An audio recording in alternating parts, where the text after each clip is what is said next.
फौजी बाबा चैनल में एक बार फिर से आपका स्वागत है। आपके लिए एक नई और ताज़ा वीडियो लेके आए हैं। उम्मीद है आपको पसंद आएगी। आज बात करते हैं चंद्रयान 3 की। हमारा चंद्रयान सफलतापूर्वक चंद्रमा के ऊपर लैंड कर गया है और हम 4 देशों में शामिल हो गए हैं जिन्होंने अभी तक अपना जो वहाँ पे कोई यान है लैंड किया है।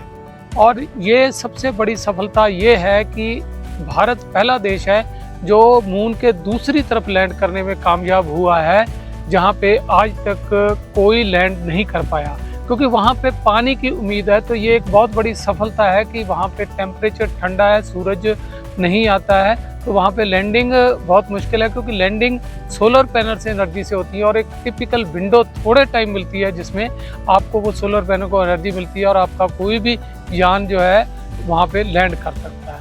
तो हमारा जो वहाँ पे लैंड किया है यान चंद्रयान 3, उसने हमें एक सफलता दिलाई है। इससे पहले कि हम चंद्रयान की स्टोरी के ऊपर में बात करें, कैसे ये इसरो शुरू हुआ, हम देखते हैं कि चंद्रयान की सफलता के ऊपर में बाकी देशों ने क्या कहा। आइए आपको एक छोटी वीडियो दिखाते हैं कि बाकी देशों के टेलीविज़न आज क्या कह रहे हैं।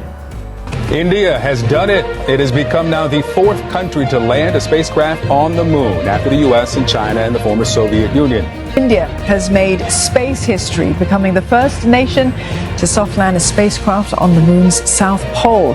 India has become the first nation to successfully land a spacecraft near the south pole of the moon. Craft Chandrayaan-3 is attempting to become the first to land on the moon's south pole. India is the first country in the world to land a spacecraft near the moon's south pole. A moment. Space Agency is celebrating the successful moon landing of its Chandrayaan-3 spacecraft. Okay, now India's lunar probe Chandrayaan-3 has landed on the moon's south pole. We begin with some historic news. India has become the first country in the world to successfully land a craft near the moon's south pole. तो ये सफलता ऐसे ही नहीं आई, इसके पीछे हजारों scientist जो वर्षों तक लगे रहे, उनकी मेहनत का फल है।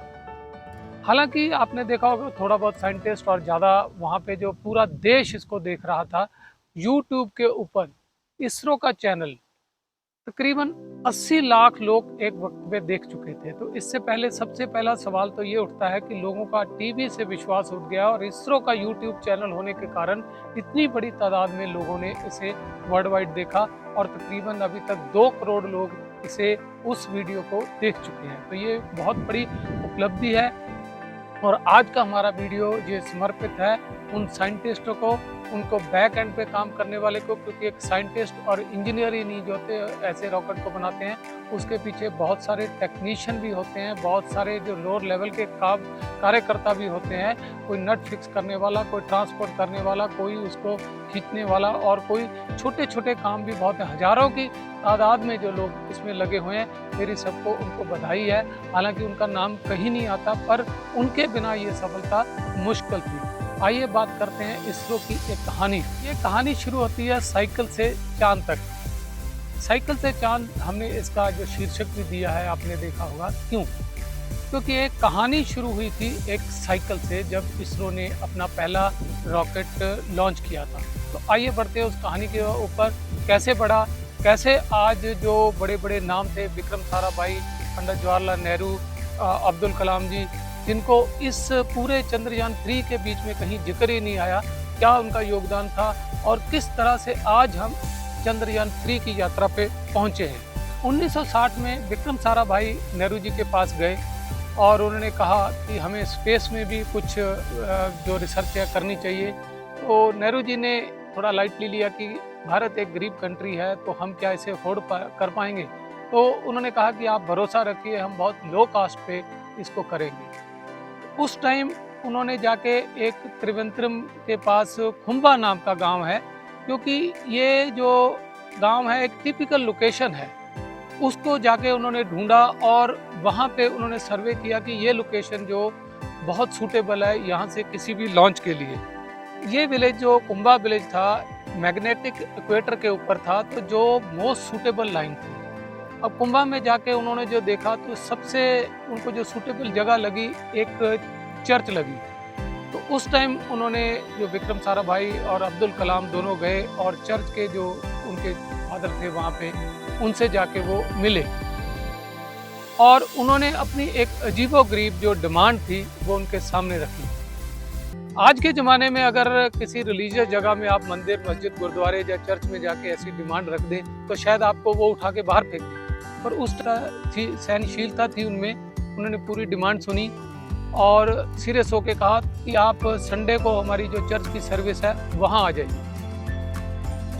अब्दुल कलाम जी और विक्रम साराभाई वहाँ पहुँचे संडे को उस चर्च में और वहाँ बैठ गए। तो वहाँ पे त्रिवेंद्रम के बिशप जब वहाँ चर्च में आए तो उन्होंने अपना लेक्चर शुरू किया। उन्होंने कहा देखिए हम ह्यूमैनिटी के लिए काम करते हैं, उसके लिए ऐसे सिचुएशन बनाते हैं और हमारा काम है कि ह्यूमैनिटी को और अच्छा बनाना, लोगों में भाईचारा बढ़ाना। अब साइंस भी यही काम करती है कि लोगों की जो दुख तकलीफें हैं उसको दूर करती है और नई नई रिसर्च करके लोगों को सच्चाई दिखाती है, झूठ से पर्दे उठाती है। मैं और यहाँ पे जो आज साइंटिस्ट आए हैं वो एक ही काम कर रहे हैं। तो हमारा मकसद एक ही है कि ह्यूमैनिटी की सेवा, और इनकी ये रिक्वायरमेंट है कि अगर हम ये चर्च की बिल्डिंग दे दें तो यहाँ पे ये अपना लॉन्च स्टेशन बनाना चाहते हैं। क्या आप सहमत हैं?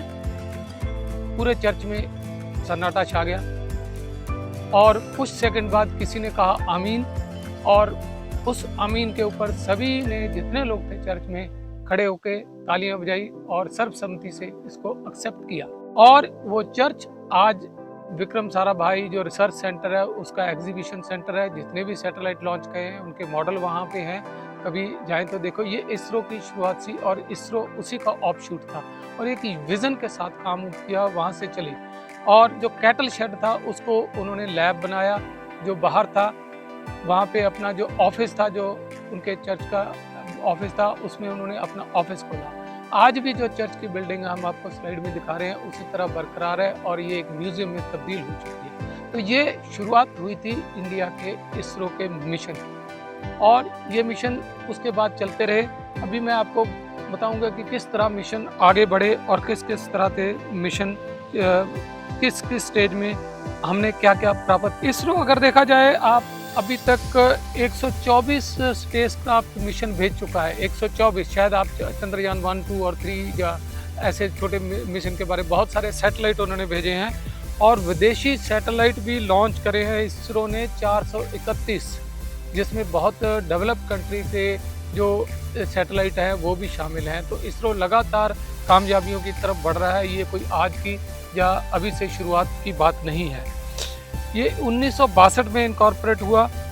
पहला रॉकेट लॉन्च किया गया 1963 में, जिसको कि साइकिल पे रख के लेके गए और लॉन्च पैड पे साइकिल पे रख के गए। नासा का दिया हुआ सैटेलाइट था जिसको हमारे रॉकेट ने लॉन्च किया 1963 में। 1969 में इसका नाम बदलकर इसरो हुआ। उसके बाद पहला उपग्रह यानी सैटेलाइट पहला उपग्रह जो था आर्यभट्ट 1975 में लॉन्च किया गया। उस टाइम में इंदिरा गांधी के टाइम में ये लॉन्च किया गया। फिर जो मिसाइल रेंजेस की शुरुआत हुई और पीएसएलवी जो है रेंज थी हमारी जो मिसाइल्स की 1994 से शुरू हुआ और पहली सफलता जो चंद्रयान के बारे में मिली 2008 में चंद्रयान 1 भेजा गया जो वहाँ पे लैंड करा और हमें इससे सफलता मिली।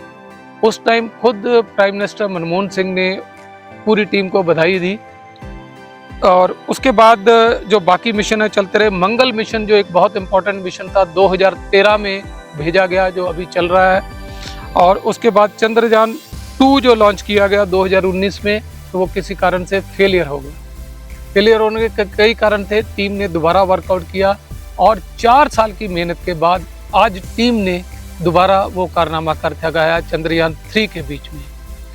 हालांकि ये आज का शो था जो साइंटिस्टों का था, उनके साथ काम करने वालों का था और इतने लोग उसको देख रहे थे, पर कहीं ना कहीं इस शो में भी पॉलिटिक्स नजर आई। अब बात करते हैं इतिहास की। जब चंद्रयान 1 गया तो प्राइम मिनिस्टर का बधाई संदेश चल रहा था टीवी पे और सारा दिन बल्कि 2 दिन वो साइंटिस्ट की इंटरव्यू चलती रही और इस बार इसरो चीफ सिर्फ 23 सेकंड बोले और उसके बाद मोदी जी लगातार 10 मिनट बोले।